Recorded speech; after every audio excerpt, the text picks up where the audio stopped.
பிரைசலால் நாள் 38 தியான பகுதி யாத்திராகமம் 25ஆம் அதிகாரம் மற்றும் 26ஆம் அதிகாரம். 25ஆம் அதிகாரத்தை வாசிப்போமானால் அதில் தேவனாகிய கர்த்தர் மோசேயை நோக்கி, இஸ்ரவேல் புத்திரர் எனக்கு காணிக்கை கொண்டு வரும்படி அவர்களுக்கு சொல்லு, மனப்பூர்வமாய் உற்சாகமாய் கொடுக்கிறவன் எவனோ அவனிடத்தில் எனக்கு காணிக்கை வாங்குவீர்களாக என்பதாக சொல்லுகிறார். அது கர்த்தர் கண்டிப்பாக காணிக்கை கொடுக்க வேண்டும் என்ற கட்டளையின்படி அதை சொல்லாமல் எனக்கு காணிக்கை கொண்டு வரும்படி சொல்லு, எவன் உற்சாகமாய் கொடுக்கிறானோ அவனிடத்திலிருந்து வாங்கிக்கொள் என்பதாக சொல்லுகிறார். காணிக்கை என்பது கட்டாயத்தின் பேரில் ஒரு நாளும் நாம் கொடுக்க கூடாது. அவைகள் நம் மனதிலிருந்து எழும்பி நாம் முழு இருதயத்தோடு நம்முடைய மன விருப்பத்தோடு கூட காணிக்கையாய் செலுத்தப்பட வேண்டும். அவைகள் மாத்திரம்தான் தேவனால் அங்கீகரிக்கப்படும். மனம் இல்லாமல், நம்முடைய மனது ஒத்து போகாமல், நம்முடைய மனது விசனம் அடைந்து நாம் கொடுப்போம் என்றால் அதை ஒரு நாளும் தேவன் ஏற்றுக்கொள்வதில்லை. காரணம், தேவன் முகத்தை பார்க்கிறவர் அல்ல, மனிதனுடைய இருதயத்தை பார்க்கிறவர். நாமும் சபையில் காணிக்கை செலுத்தும் பொழுது கடைமுறைக்காக காணிக்கை செலுத்த வேண்டுமே என்று செலுத்தாமல் தேவனை ஆசீர்வதித்திருக்கிறார், தேவன் எனக்கு நல்ல கையின் பிரயாசத்தை கொடுத்திருக்கிறார் என்ற உணர்வோடு கூட நாம் மனநிறைவோடு தேவனுக்கு அந்த காணிக்கை செலுத்த வேண்டும். உணர்வே இல்லாமல் நாம் காணிக்கை செலுத்துவோம் என்றால் அவைகள் தேவனுடைய கணக்கில் வருவதும் இல்லை, தேவன் அவைகளை ஏற்றுக்கொள்வதும் இல்லை. மேலும் தேவன் காணிக்கைக்கு என்னென்ன பொருட்கள் தேவை என்ற அந்த தேவைகளுடைய விவரத்தை குறித்தும் மோசேக்கு இதில் சொல்லுகிறார். கர்த்தர் தனக்கு காணிக்கை செலுத்தும்படி சொல்லுகிறார். கர்த்தருக்கு நாம் காணிக்கை செலுத்துவோம் என்றால் அதை வைத்து கர்த்தர் என்ன செய்வார் என்றால், கர்த்தர் தனக்காக அவைகளை கேட்காமல் தேவனுடைய வாசஸ்தலம் ஸ்தாபிக்கப்படுவதற்கான தேவைகளுக்காகவே காணிக்கை கேட்கும்படி சொல்லி இருக்கிறார். அப்படி என்றால் நம்முடைய காணிக்கையானது தேவனுக்கு எப்படி பயன்படும் என்றால், நாம் கொடுக்கிற காணிக்கை நிமித்தம் தேவனுடைய ஊழியங்கள் வளருமானால், தேவனுடைய ஊழியத்திற்கு பிரயோஜனமாய் இருக்கும் என்றால் அவைகள் தான் நாம் தேவனுக்கு செலுத்துகிற காணிக்கைகளாகும். தேவன் ஆலயத்தினுடைய தேவைக்காகவே காணிக்கை செலுத்தும்படி சொல்லுகிறார். மேலும் கர்த்தர் இதில் மோசேயிடத்தில், நான் உனக்கு காண்பிக்கும் வாசஸ்தலத்தின் மாதிரியின்படியே வாசஸ்தலத்தை செய்வாயாக என்பதாக கட்டளையிடுகிறார். ஆண்டவராகிய தேவன் இந்த வாசஸ்தலத்தை ஏன் கட்ட சொன்னார் என்றால், சொல்லுகிறார், இஸ்ரவேல் நடுவிலே நான் வாசம் பண்ண எனக்கு ஒரு பரிசுத்த ஸ்தலத்தை உண்டாக்குவீர்களாக என்று. அதாவது தேவன் மனிதனுடைய வாசம் பண்ணும்படிக்கு அவருக்கு பரிசுத்தமான ஒரு ஸ்தலத்தை உண்டாக்க வேண்டுமாம். பரிசுத்தமான ஸ்தலத்தை உண்டாக்கினால் கர்த்தர் அந்த மனிதர்கள் நடுவே வாசம் பண்ணுவாராம். இதே போல நம்முடைய வாழ்க்கையிலும் கூட கர்த்தர் நம்முடைய வாசம் பண்ண வேண்டும் என்றால் நாமும் பரிசுத்த ஸ்தலத்தை நம்முடைய வாழ்க்கையில் உருவாக்க வேண்டும். எந்த ஒரு கிறிஸ்தவன் தன்னுடைய வாழ்க்கையில் தேவனுக்கு என்று ஒரு பரிசுத்த ஸ்தலத்தை உருவாக்குகிறானோ அவனோடு கூட தேவன் நிச்சயமாய் வாசம் பண்ணுவார். இஸ்ரவேல் ஜனங்கள் அப்படி என்ன செய்தார்கள் என்றால், முதலாவதாக அவர்கள் உடன்படிக்கை பெட்டியை செய்தார்கள்.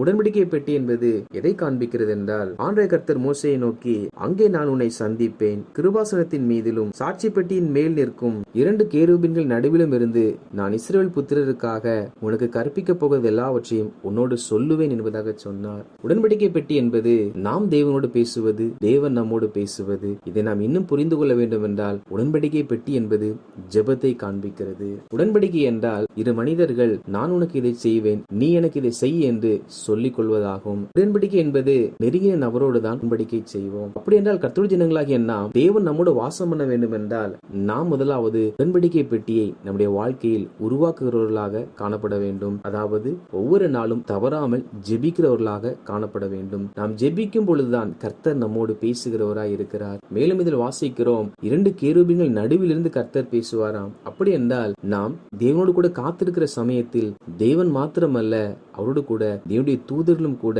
வந்து இறங்குகிறார்கள். அப்படி என்றால் ஒரு மனிதன் தவறாது ஜெபிக்கிறவராய் காணப்படுவான் என்றால் அவன் உடன்படிக்கை பெட்டியை உருவாக்குகிறான். தேவன் அங்கே வாசம் பண்ணி அவனோடு கூட பேசுகிறவராய் இருக்கிறார். இரண்டாவதாக கர்த்தர் அவர்களை மேஜை செய்யும்படி சொல்லுகிறார். மேஜை எதற்கு என்றால், மேஜையின் மேல் நித்தமும் என் சந்நிதியில் சமூக தப்பங்களை வைக்க கடவாயாக என்கிறார். அதாவது அப்பங்களை வைப்பதற்காக தான் மேஜைகள் உருவாக்கப்படுகிறது. எதற்கு அடையாளமா இருக்கிறது என்றால், அப்பங்களை வைக்க வேண்டுமாம். அதாவது நாம் அனுதினமும் வேத வசனங்களை தேவ சமூகத்தில் வாசிக்கிறவர்களாக காணப்பட வேண்டும். அப்பம் என்பது தேவனுடைய வசனமாய் இருந்தாலும் அவைகளை நாம் தான் வாசிக்க வேண்டும். வசனமாய் நம்மோடு வந்து திறந்து நமக்கு எல்லாவற்றையும் கற்பித்து தராது. நாம் தேவ சமூகத்தில் அமர்ந்து ஒவ்வொரு நாளும் தேவனை துதித்து பாடி கர்த்தருடைய வசனத்தை நாம் வாசிக்கும் பொழுது, அனுதினமும் நம் வேதத்தை வாசிக்கிறவர்களாய் காணப்படும் பொழுது நிச்சயமாய் தேவனாய் கர்த்தர் நம்மோடு பேசுகிற தேவனாய் இருக்கிறார். மூன்றாவதாக தேவனாகிய கர்த்தர் பசும்பொன்னினால் ஒரு குத்து விளக்கை உண்டாக்கும்படி கட்டளையிடுகிறார். அதில்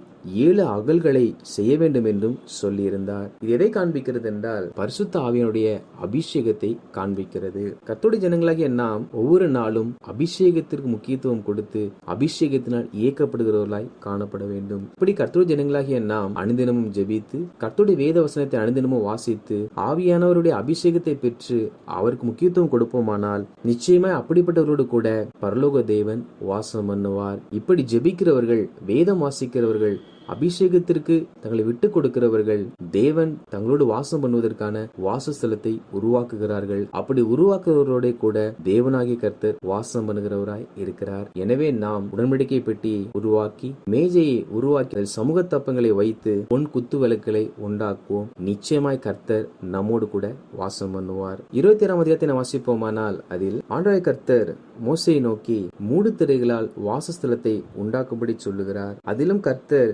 இவ்விதமாய் மலையின் மேல் உனக்கு காண்பிக்கப்பட்ட மாதிரியின்படியே வாசஸ்தலத்தை நிறுத்துவாயாக என்பதாக சொல்லுகிறார். இக்காலத்தை போல அக்காலத்தில் கட்டுமான பணிக்குரிய எல்லா காரியங்களும் அவர்களுக்கு கிடைப்பதில்லை. மேலும் அவர்கள் வனாந்திரத்தில் பயணம் செய்தபடியினால் தேவனாகிய கர்த்தர் அவர்களுக்கு கற்களினால் ஆசரிப்பு கூடாரத்தை செய்யும்படி சொல்லாமல் மூடு திரைகளால் அவைகளை கட்டும்படி கட்டளையிட்டார். இந்த மூடு திரையினால் வாசஸ்தலம் முழுவதையும் மூடும்படிக்கு கர்த்தர் சொல்லுகிறார். ஏன் கர்த்தர் வாசஸ்தலத்தை மூடும்படி சொன்னார் என்றால் தேவன் அதில் வாசம் பண்ணுவதற்காக. இந்த மூடுதிரை என்பது கிறிஸ்துவின் சாயலை நமக்கு காண்பிக்கிறது. நாம் ஜெபித்தாலும் வேதம் வாசித்தாலும் அபிஷேகத்தில் நிறைந்தவர்களாய் காணப்பட்டாலும் நமக்குள் கிறிஸ்துவின் சாயல் உருவாக்கப்பட வேண்டியது மிக அவசியமாகும். நமக்கு கிறிஸ்துவர் என்று பெயர் கொடுக்க காரணம் என்னவென்றால் நாம் கிறிஸ்துவை போன்றவர்கள் என்பதாகும். எனவே நம்முடைய ஒவ்வொரு பேச்சும் நம்முடைய நடக்கைகளும் செய்கைகளும் கிறிஸ்துவை பிரதிபலிக்கிறதாகவே காணப்பட வேண்டும். நாம் ஜெபித்தாலும் வேதம் வாசித்தாலும் அபிஷேகத்திற்கு இடம் கொடுத்தாலும் நாம் இயேசுவை போல மாறாவிட்டால் தேவன் நம்மோடு ஒரு நாளும் வாசம் பண்ண முடியாது. எனவே அவர் நம்மோடு வாசம் பண்ண நாம் இயேசுவை போல வாழ்கிறவர்களாக காணப்பட வேண்டும். எனவே கர்த்தருடைய ஜனங்களாகிய நாமும் கூட ஒவ்வொரு நாளும் நம்முடைய வாழ்க்கையில் இயேசுவை பிரதிபலிக்கிற, இயேசுவை நம் சாயலாய் தரித்த ஒரு வாழ்க்கையை நாம் வாழ வேண்டும். மேலும் ஆண்டவராகிய தேவன் அதில் திரைச்சீலையை வைக்க சொன்னார். இந்த திரைச்சீலை எதற்கு என்றால் இவைகள் பரிசுத்த ஸ்தலம், மகா பரிசுத்த ஸ்தலம், இந்த இரண்டுக்கும் நடுவாக ஒரு பிரிவினை உண்டாக்குவதற்காக கர்த்தர் உருவாக்க சொன்னார். பரிசுத்த ஸ்தலத்தில் ஆசாரியர்கள் இருப்பார்கள். ஆனால் மகா பரிசுத்த ஸ்தலத்தில் பிரதான ஆசாரியன் வருடத்திற்கு ஒருமுறை மாத்திரமே பிரவேசிப்பான். இவைகள் அக்காலத்தில் இஸ்ரவேல் ஜனங்களுக்கு கொடுக்கப்பட்டது. அதாவது தேவனோடு கிட்டிச் சேருகிற அனுபவங்கள் எல்லாருக்கும் கொடுக்கப்படவில்லை. அது தேவனால் அபிஷேகம் பெற்ற சிலருக்கு மாத்திரமே கொடுக்கப்பட்டது. ஆனால் ஆண்டவராகிய இயேசு கிறிஸ்துவோ திரைச்சீலை அப்புறப்படுத்தி பிதாவாகிய தேவனோடு இணைவதற்கான ஒரு வாசலை எல்லாருக்கும் கொடுத்திருக்கிறார். இந்நாட்களிலும் கூட கிறிஸ்தவர்கள் மகா பரிசுத்த ஸ்தலத்திற்குள் பிரவேசிக்க மனமில்லாமல் அவர்கள் பரிசுத்த ஸ்தலத்தில் உள்ள ஊழியக்காரர்களிடத்தில் எல்லாவற்றையும் தெரிவித்து மகா பரிசுத்த ஸ்தலத்திற்குள் தேவன் வைத்திருக்கிற அந்த உன்னத அனுபவங்களுக்குள் வர விருப்பம் இல்லாதவர்களாய் இருக்கிறார்கள். கர்த்தருடைய ஜனங்களாகிய நாம் பரிசுத்த ஸ்தலத்தில் நின்று கொண்டு இருக்கக்கூடாது. ஆண்டவராகிய இயேசு கிறிஸ்து நமக்கும் பிதாவுக்கும் நடுவே இருந்த திரைச்சீலை அவர் அப்புறப்படுத்தி நமக்கும் பிதாவுக்கும் ஒரு ஐக்கியத்தை ஏற்படுத்தி கொடுத்தார். எனவேதான் நாம் அப்பா பிதாவே என்று அவரை அழைக்கிறோம். எனவே கர்த்தருடைய ஜனங்களாகிய நாம் நமக்கும் தேவனுக்கும் இருந்த அந்த திரைச்சீலை நீக்கப்பட்டது நிமித்தமாக ஒவ்வொரு நாளும் நாம் மகா பரிசுத்த ஸ்தலத்திற்குள் தேவனுடைய கிட்டி சேர்கிற அனுபவத்திற்குள்ளாக ஒவ்வொரு நாளும் வர வேண்டும். அங்கே இஸ்ரவேல் ஜனங்களுடைய காலத்தில் அவர்களுக்கு திரைச்சீலை கொடுக்கப்பட்டு மனிதருக்கும் தேவனுக்கும் நடுவே ஒரு பெரிய பிரிவினை உண்டாகி தேவனுடைய சமூகத்தில் காத்திருக்கிற பரிசுத்தவான்களுக்கு மாத்திரமே தேவனுடைய இணைந்து நடக்கிற அந்த அனுபவம் கிடைத்தது. இக்காலத்திலோ ஆண்டவராகிய இயேசு கிறிஸ்து திரைச்சீலை கிழித்து அவைகளை எல்லாருக்கும் சமமாய் பொதுவாய் மாற்றினார். எனவே இப்பேற்பட்ட ஸ்லாக்கியம் கிடைக்கப்பட்டிருக்கிறபடியினால் நாம் ஒவ்வொரு நாளும் அந்த ஸ்லாக்கியத்தை நாளுக்கு நாள் வளர்த்து கொள்ள, நாளுக்கு நாள் நாம் அந்த ஐக்கியத்திற்குள்ளாக பெறுகிறவர்களாக காணப்பட வேண்டும். வாசித்த அந்த அதிகாரிகளின்படி கர்த்தருடைய ஜனங்களாகிய நாம் விசனத்தோடு கர்த்தருக்கு காணிக்கை செலுத்தாமல் உற்சாகத்தோடு கொடுக்கிறவர்களாக காணப்பட வேண்டும். மேலும் தேவன் வாசம் பண்ணுவதற்காக நாம் அனுதினமும் ஜெபித்து அனுதினமும் வேதம் வாசித்து பரிசுத்தாவின் அபிஷேகத்தை பெற்று அந்த அபிஷேகத்தில் நிலைநிற்கிறவர்களாக காணப்பட்டு ஒவ்வொரு நாளும் நம்முடைய வாழ்க்கையில் இயேசுவை தரித்தவர்களாக வாழ்ந்து பிறர் மூலமாய் நாம் தேவனோடு இணையாமல் நாம தெய்வ சமூகத்தில் அமர்ந்திருக்கிற அனுபவத்திற்குள்ளாக வர வேண்டும்.